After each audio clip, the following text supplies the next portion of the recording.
Joining us now for World Brief and the review of some of the headlines of today's newspapers from around the world is Adefemi Akinsanya.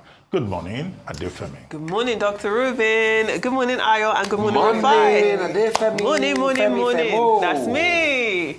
Let me tell you what's happening around the world. Man. That's me. That too. Let me tell you what's happening around the world. Let's start in Eastern Europe, where Russia and Ukraine, after 3 days of peace talks in Saudi Arabia, have agreed to eliminate the use of force in the Black Sea. It's a major move. However, the Kremlin said a maritime ceasefire would only start if it received sanctions relief. Let's take a look at Russia's demands. Specifically, they want sanctions relief on its food and fertilizer exports. They also want to be reconnected to the SWIFT pay system, the international SWIFT pay payment system. They want restrictions lifted on the servicing of their ships, which carry the Russian flag, which are involved in food trade around the world. And they also want the supply of agricultural machinery restrictions to be lifted. Those are their demands. Now, if the United States agrees to Russia's conditions, that would mark the first major ending of sanctions since the full-scale invasion started in 2022. Now, the United States says it is working on restoring Russia's access to the world market for agricultural and fertilizer exports, which is a move that Ukrainian President Volodymyr Zelensky is weakening the US's position.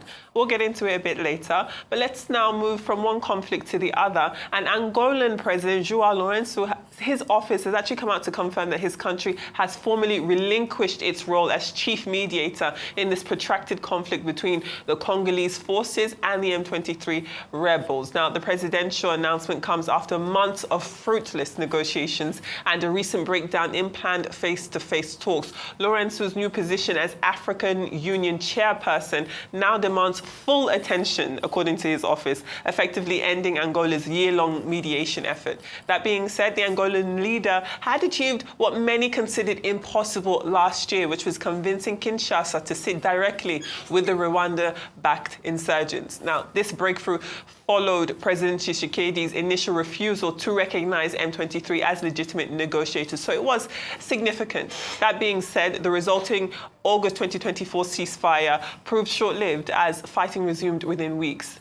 This current withdrawal that we're seeing now follows a spectacular collapse of March negotiations when M23 representatives refused to attend, protesting these newly imposed EU sanctions against their leadership. So Angola saying, I've tried.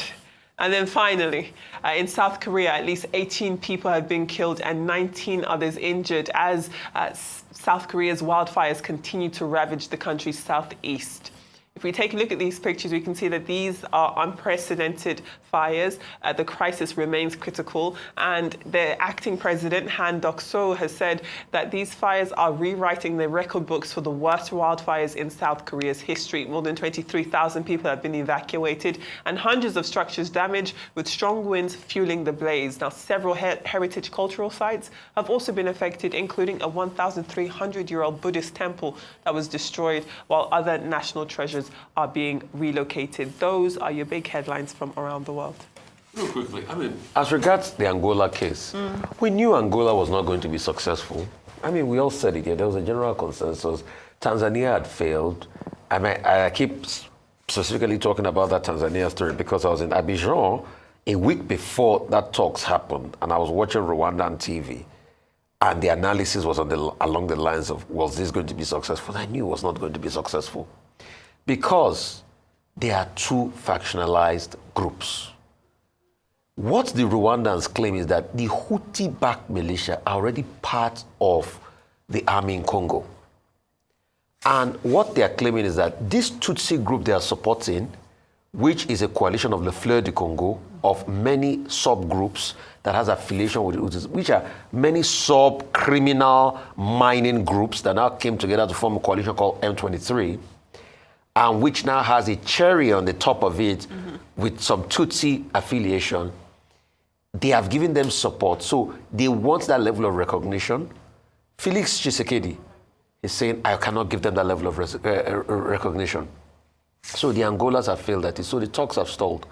Anyway, they've been making incursions. If you had been following Radio Okapi, you would see that constantly, and that's the radio station owned by the UN mission in Congo, which is said to be one of the most balanced and independent in Congo.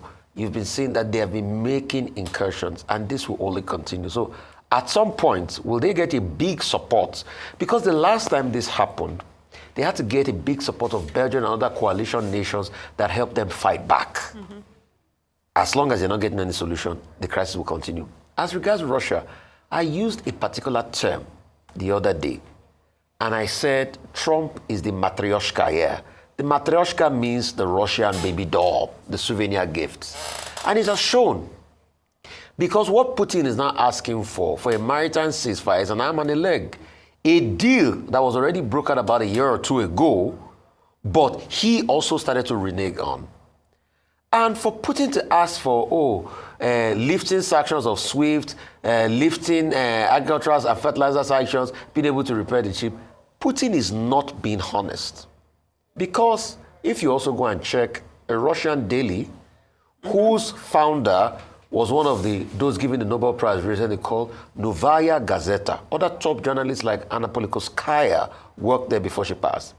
There's a report that says that despite the sanctions, over 100 companies sanctioned, 40 of them were still supplying Russia equipment to make their bombs. The likes of Texas Instruments was mentioned. So they've still been bypassing the sanctions one way or the other. Yes. So now them not asking for this. It's as good as asking for everything to be lifted so that they can end the war and destroy Ukraine.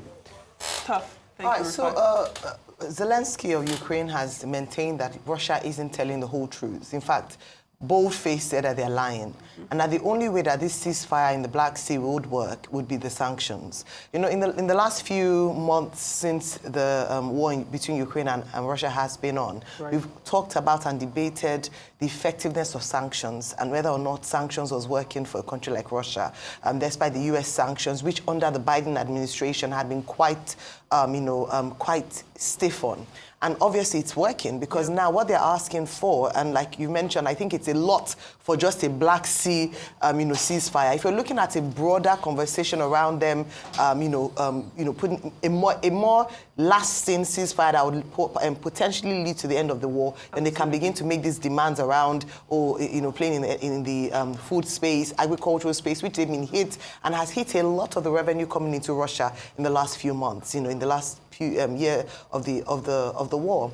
And so one is, would Russia meet its own term or part of the bargain? Sure. We saw what happened between Israel and Hamas, and unfortunately we have to keep referring to that in terms of how ceasefires can be reached. But if one or the other party do not follow the agreements of the ceasefire, then it would come to nothing, even before it has started. I don't think Ukraine is optimistic that Russia will be noble or would have the integrity enough to follow the rules of the deal. It still looks like Russia feels like they have the upper hand and are making almost ridiculous demands in terms of what they should get in exchange for a sea deal.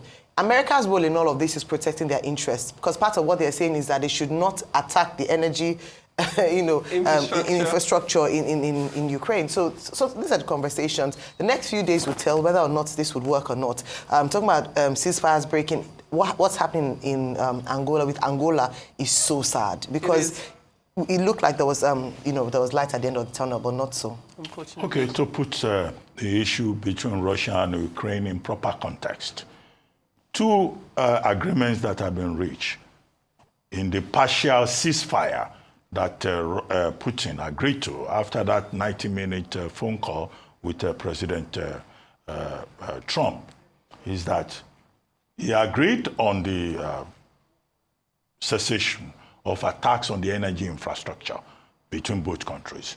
And second, that the Black Sea matter will be addressed as it is otherwise called.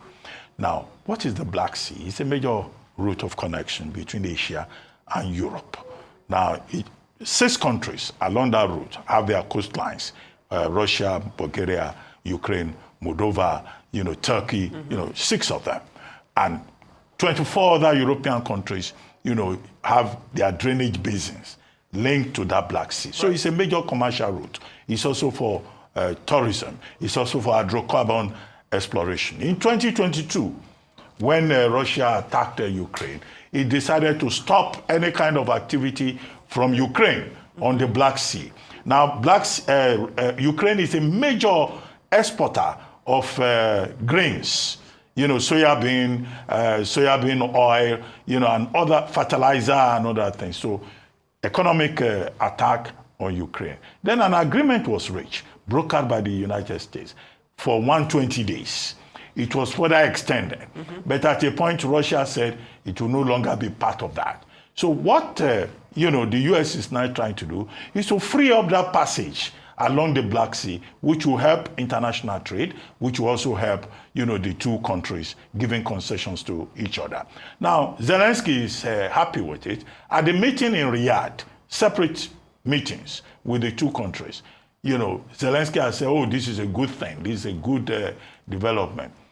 But after the meeting, Putin gave conditions that they will need free passage for fertilizer, for trade, for all of that. And that is now the latest development in that particular regard. As for Angola, what the Angolan president is saying is that having failed to bring the two together, the M23 rebels and Felix Tshisekedi, then he would rather pay more attention to his duties as the African Union chairman.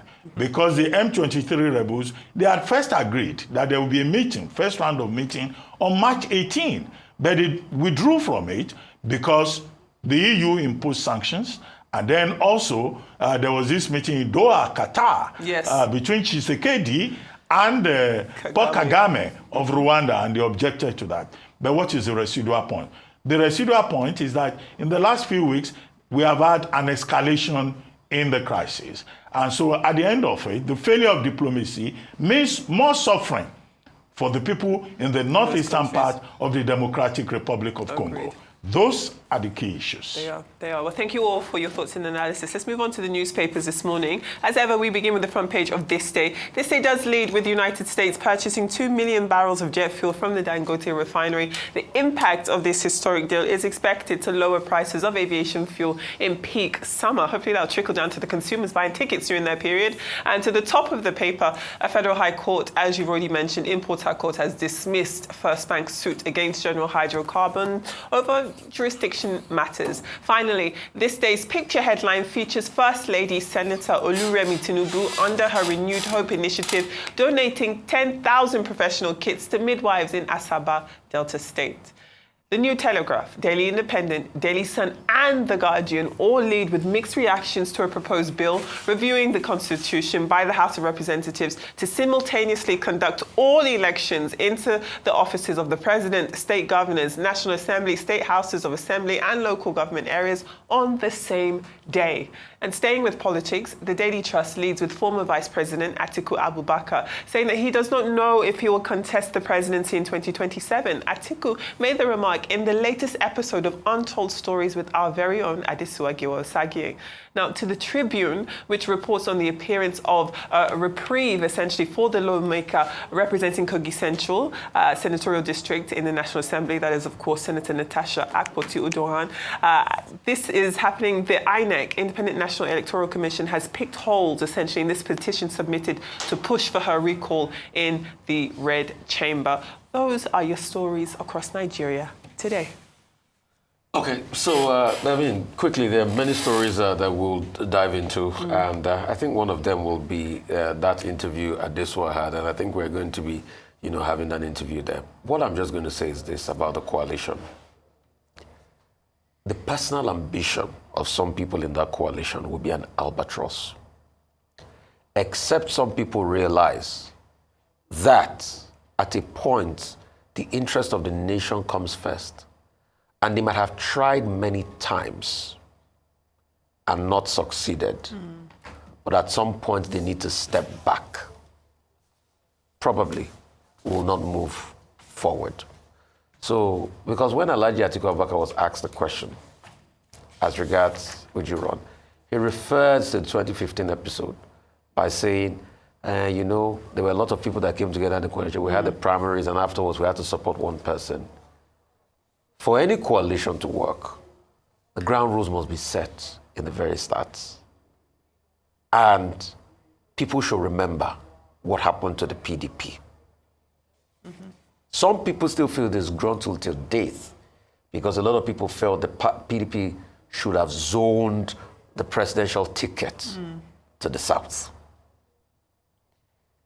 Some people will say, oh, that's one of the bases for Wike's fight. But you cannot hold that as a basis for Wike's fight because Yes. it was the same Minister Wike that said, whoever emerges, I will work with them. And he said that before the results were read out that day at the primaries. So let's see. We'll have to wait and see. Hi, Just an update on Senator Natasha Akpoti-Uduaghan Yes. and INEC coming out to say that they returned, or they cannot proceed with the petition submitted by the registered voters in Kogi Central as a result of lack of information. Even though it is stalled in the process, just to clarify the fact that if they're able to rectify that, they're still able to go ahead with the process. But what this means is that it also gives the other party an opportunity to then mobilize her, constituents. Because whilst all this was happening was when she was out of the country, trying to raise awareness internationally about what's going on. A lot has happened. I know we're going to be talking about this later on in terms of even the altercations that happened with the Senate committee investigating this matter. But I believe that what played out in the committee meeting yesterday demonstrates very importantly why this investigation must be independent. I think there are too many emotions involved, there's sides already taken, and they're not shying or hiding away from it. And so if we're going to get a fair process and not just a tick box, then it is recommended that an independent investigation, where possible, ought to be had. But just to mention that this is a stall in the process, going back to the process, but it doesn't mean that they cannot represent themselves again by putting the required information that was asked by INEC. Thank you, Ayo. Okay, I would like to comment on that story about the interview that Waziri Adamawa had with Adesu Agiwa Osage. Two things, major things that stood out for me in that interview. First, the Waziri Adamawa referring to Akpabio as, what did he call him? He said he's always having issues with women. That he has a habit of abusing women. Those were his words, yes. And that he was guilty of corruption and all that. I hope that the Waziri Adamawa, who has been vice president of this country, realizes that that is defamatory per se. Because, Senator Godswill Akpabio can decide to take the option of asking him to come and prove that he's guilty of corruption, having not been previously convicted in that regard. The second point that I refer to, I've not finished my point. The second point that I refer to is talk about coalition. Now, there is an informed essay by Senator Ibrahim Shekarau, who had been part of this coalition talks since 2011. He said what happened in 2011 is about to repeat itself. That in 2011, it was part of a process whereby they tried to form a coalition to take over government, to succeed, whoever was in power at that particular time, which was President Jonathan. But they could not make a headway because it was individuals talking to each other. And that you cannot form a coalition of opposition parties if it is based on individuals, that you have to carry the party members along. And that in 2013, what they did was to correct the error of 2011. Yes. Hence, they had an advantage in 2015. So it's not automatic that we are talking to each other and one of us can agree. If it is left at the individual level, how about the various constituencies of the various parties across Nigeria? And I find that to be a reasonable and valid argument, by Senator Ibrahim Shekarau. And so, they have to learn from the lesson of history. But whether they will succeed in, removing President Tinubu is another story entirely, because the APC is not going to fold his arms and say, oh, Atiku has spoken, he wants to take over power, or Peter Obi has spoken, he wants to take over power. It doesn't work like that. They are senior politicians. Yes. They've been in the game. They should know how the game plays. All right, well, thank you so much, Adefemi. Always a pleasure. All right, we'll see you again tomorrow morning.